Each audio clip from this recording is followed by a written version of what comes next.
morning. Today we'll be discussing about China. Did you know China's civilization goes back around 5,000 years?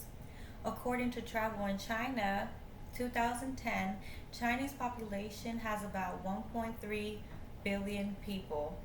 Now I chose this topic because I have a fascination for geishas and the Chinese New Year. In our three topics that we will be discussing today, we will be discussing Chinese communication, we will be discussing family roles, and we will be discussing family traditions. Now, if we learn more about China, we can break that barrier on what we don't know and how we can get to know people better. So, on our first topic, we will discuss Chinese communication. According to Bridging the Gap by Catherine Hual, when first entering China, you give people their space, and also they're more metaphorical and non-verbal people. So they won't exactly express how they feel. They're kind of smile and look at you until they can figure out what you're talking about.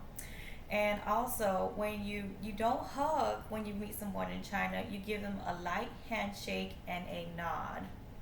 And when you're receiving things from someone, you receive with two hands and also you give it back with two hands. That is a sign considered to be respectful to someone. Now that we've covered communication, let's move on to family roles. So, in family roles, they're kind of lived by the social norms. The mother cooks and cleans and is very nurturing, and the father, works and takes care of the family. But the elders have the highest of the hierarchy. Now, everyone in China must respect their elders. It is actually shameful to put them in a nursing home. Now, according to Travel in China, the elders is the most respected out of the family, and you cannot ignore what they want for the family. You have to do whatever they say. So, now that we've covered family roles, let's move on to family traditions. Now, in China, they're more of a collective environment, so they do what's best for the group as a whole. No one just stands out. They go by their hierarchy, by this is mom, this is dad, this is grandpa, and their family reflects them.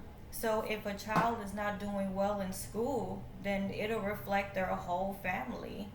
Which in the United States, if one of the children's not doing well, then it won't reflect the whole family. So that's the cultural difference there. So, and now that we learned about family traditions, let's also talk about the family festivals. They have lantern festivals, they have moonlight festivals, they have Chinese New Year. And with the moonlight festival, they believe this is when the moonlight is at its brightest all year long. And I thought that was pretty cool.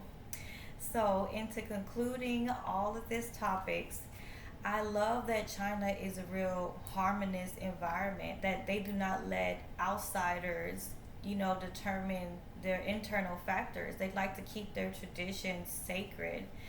They do not like to have new influences. Like when you go there, you can't find Facebook or TikTok or things like that. You have to actually carry around a Wi-Fi box to actually get those things.